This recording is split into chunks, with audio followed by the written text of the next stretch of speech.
The unsettling question that has haunted me since I started working as an insurance agent is this. What would happen if you knew that every time you sold a life insurance policy, the person would die exactly as you had imagined? My name is Sarah, and my job, which at first seemed routine and occasionally boring, turned into a nightmare that still haunts me today. What started out as a promising career full of dreams and financial goals turned into a dark maze that I could not escape. Initially, escape was just a job or obligation I carried out every day in an effort to help people secure their futures. But that changed when I started to see a frightening pattern. I can still clearly recall my first client, an elderly man named Mr. Thompson. A year later, on the precise anniversary of the contract signing, I got a call that would alter my life. I had sold him a life insurance policy, explained its terms, and he smiled and accepted it without question. A vehicle accident had claimed Mr. Thompson's life. The odd thing was that I had imagined his death in a collision when I was calculating the risks and writing his policy. At the time, I considered it as a random event, a whim of fate. But as time went on, the pattern started to recur. Each client I sold a policy to passed away precisely 1 year later, and each time in the manner I had anticipated while evaluating the risks. My life quickly devolved into a string of restless nights, crippling thoughts, and a growing fear that increased with every new regulation. My coworkers were unable to comprehend the causes of my growing worry. Every time a client signed their policy, a darkness hung over me, and I pretended everything was okay while grinning. My worry became to horror when I learned that the deaths weren't just coincidences, they were prophecies. I stopped selling insurance out of desperation, but the harm had already been done. The deaths kept coming, each more brutal than the last, and the burden of their lives in my care became too much to bear. Emily, my closest friend, was doubtful when I told her. "It's just work, Sarah. You should quit thinking that way." She said that coincidences do occur, but I knew they weren't. Days became weeks, weeks became months, and my anxiety morphed into a persistent depressive state. I was caught in a vicious cycle that I was unable to escape. I made the decision to learn more about the situation and look for answers wherever I could. As I read about other insurance agents who had also had visions and premonitions, I realized I wasn't alone. But none of those accounts explained how to avoid this fate or cope with the reality that I had caused so much suffering that my world had turned dreary and gray. One day I decided to go back to the workplace in an attempt to take back control of my life. But that return was devastating when going through files, because every smile felt like a cruel mocking of the horror I was living within. The image of a young woman with long, dark hair staring at me from a photograph made me shiver. Her name was Laura, and she was a recently acquired client. I remembered that the day before I had calculated her policy and had imagined her dying in a strange fire because I couldn't bear the thought of her passing. After running to the break room and throwing up, I knew that I couldn't continue in this manner, so I set out to find answers and a method to end this cycle. If I could predict the deaths, maybe I could stop them. I started looking into ritual urban legends and anything that promised to alter fate. I came across tales of people who had performed pacts to save the lives of others. But in my desperate situation, they all came at a high cost.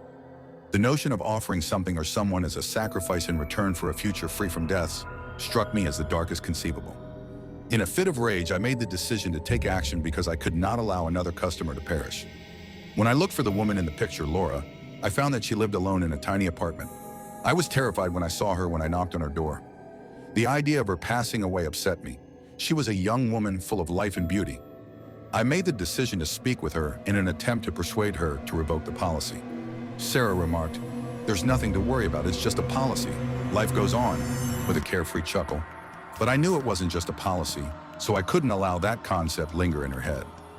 Laura smiled when she heard my story, appearing doubtful and even amused by the drama I was creating. In a last-ditch attempt to save her, I offered to stay with her that night in the hopes of preventing the horror that loomed over her future. We spoke for hours, but as the clock ticked, the atmosphere grew tense. At 3 in the morning, a heartbreaking scream echoed down the street, and I ran to the balcony in horror to see a blaze roaring in the alleyway. The image filled my mind like lightning. I could vividly picture Laura caught in the flames, and I knew that fate was going to carry out its terrible plan. She was in the living room looking confused when I hurried back to her apartment. Desperately, she asked, "What's wrong?" I took hold of her arm. "It was too late, but you must go. We must leave now." The night was shattered by a thunderous crash. The fire was consuming everything in its path as it expanded quickly. The door was jammed when I attempted to open it. I felt time stop in a moment of pure fear. I knew in my heart that I had failed the shouts. As the fire and rose in the street became closer, I understood that I couldn't let Laura suffer because of my choices. I did what I felt compelled to do as the heat increased. I urged her to leap into the courtyard below and pushed her as hard as I could toward the window. "Leap!" I yelled. Stunned, she hesitated a moment. I lost control at that point. "Take action!" She dropped into the emptiness as I shoved her, and I found myself back in the flames' embrace. My soul was damned while Laura's was saved. I endured excruciating pain as I saw my surrounds burn in my final epiphany, I realized that I would never be able to escape my fate and that the circle of death I had started would continue. Despite this, I continued to sell life insurance for a long, knowing that every contract I signed could be someone's last action. The fact that I had somehow brought about my own curse was the worst part. Even though Laura had lived, her face will always be in my nightmares since I conducted an annual sort of grieving for the people I had lost. But the story doesn't stop there. Shortly after I got a call from the office, they wanted me to go to a meeting. And even though I knew it was not a good time, I couldn't say no. When I got there, I saw Laura grinning across the room. She came up to me and gave me a hug saying, "Thank you for saving me." At that moment, a sinister thought crossed my mind. If she had survived, maybe I could have too. But fate is 1 year after the last policy I signed. I find myself writing this story out of fear for the next call that will never stop coming, because the curse that had taken shape inside of me continued to extend to those who approached.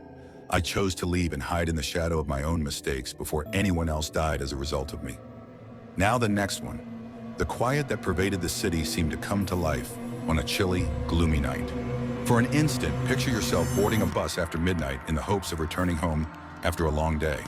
However, what if the bus were cursed in some way, causing all of the passengers to vanish without a trace?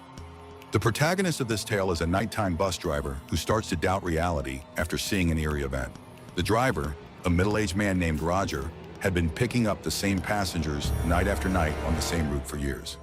At first, he thought it was just a routine, an endless cycle of picking up and dropping off passengers at the city stops. But as they approached the old crossing, where a tragic accident had occurred decades ago, the atmosphere became palpable, as if an unseen presence waited in the shadows. This became a true mystery every night. Roger didn't pay much attention at first, but the disappearances became obvious once he saw that his passengers appeared restless and even shook as if the air was heavy with tension. A woman with curly hair, an old man who never stopped talking about his family, and a young man who always wore earbuds to listen to music.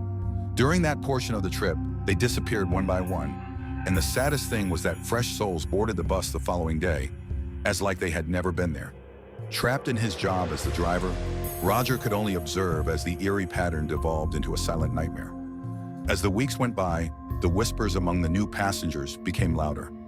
Many talked among themselves about the legend of the accident at the crossing, which no one dared to mention out loud, as if even bringing it up may bring doom. When a young man named Ethan, a new passenger, boarded the bus one night, Roger accepted the fear that surrounded him. His eyes showed a mixture of curiosity and uneasiness as the vehicle continued to travel and the city faded into darkness. Ignorant of what lay ahead, Ethan sat directly in front of Roger, the driver, who gazed at him through the rearview mirror, a reflection that was more ominous than a picture. He asked, "Have you heard about the accident that happened here?" Roger nodded slowly despite the chill that went down his spine. They claim that the spirits of those who perished are still imprisoned here along this route, and that the door to that tragedy has never truly closed. Roger attempted to minimize it, but Ethan's tone became nervous. "I've been looking into it. Perhaps we can figure out how to let those souls go so they can rest in peace." The phrase resonated with Roger, who, despite his skepticism, was unable to deny the bond he shared with the young man that evening as they walked the streets.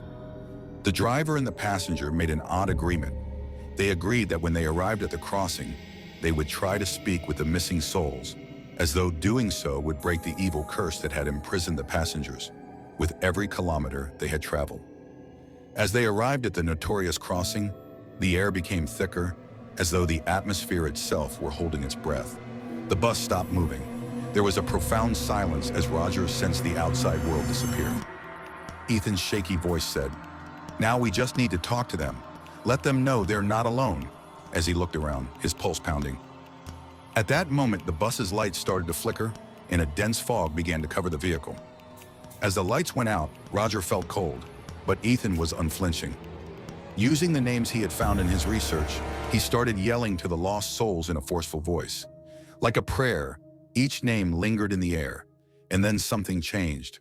The fog thickened, and ethereal forms started to emerge, hovering all over the bus. Roger had dread, but he also felt a weird calmness. The faces of the disappeared showed optimism, mixed with desperation and despair. It was a surreal moment where life and death danced in the same space, and the voices of those who had passed away started to whisper in a distant echo. The curly-haired woman approached Ethan and begged him with her eyes. "Thank you for coming," she said, and it was clear from her voice that she was relieved. Unable to move his mouth, Roger felt a tear fall down his cheek. Could he really be helping? But when he looked again in the rearview mirror, he saw that the fog was dissolving and the spirits were gradually fading away, as if the light of dawn were piercing the darkness. Instead, a dark shadow appeared, seemingly swallowing the light, and a figure was approaching quickly. Roger's heart was seized with terror. It seemed as though a malicious force was consuming the horror they exuded. Roger and Ethan were left alone in front of a force that appeared to feed on the tortured souls of the past as the figures fully disappeared. As the apparition drew closer, the bus shivered and was filled with cold sweat. An echo of old grudges echoed in the air as a deep voice said, "You cannot leave, not until you fulfill your purpose. What are you looking for from us?" Roger's thoughts was racing at 1,000 miles per hour as he yelled. The figure halted and a gloomy chuckle reverberated throughout the room, resonating in their bodies like a warning. "You unlocked the door, and now you have to pay the price." As the person raced at them, Roger felt the weight of terror and guilt combine into one stroke. He turned on the bus's engine without thinking and sped away from the crossing, attempting to avoid that presence each time they went by it. Even though they were able to escape that night, Roger knew that what he had seen had permanently changed them. The tale of Roger and Ethan's souls in an ancient battleground between life and death would reverberate through generations on the dark nights of the city, dear viewer. Roger questioned whether he would ever be the same again, and whether he could drive on without feeling as though he had left something behind. This story is a warning, not just a story. If you want to hear more stories that will keep you up at night, don't forget to subscribe to my channel. Have you ever had the feeling that someone is following you? Would you dare to board a bus at midnight, not knowing what might happen along the way? Tell us what you thought of this story by leaving a comment and a like. You, my dear buddy, might be the next traveler through the door that is always left open to the unknown.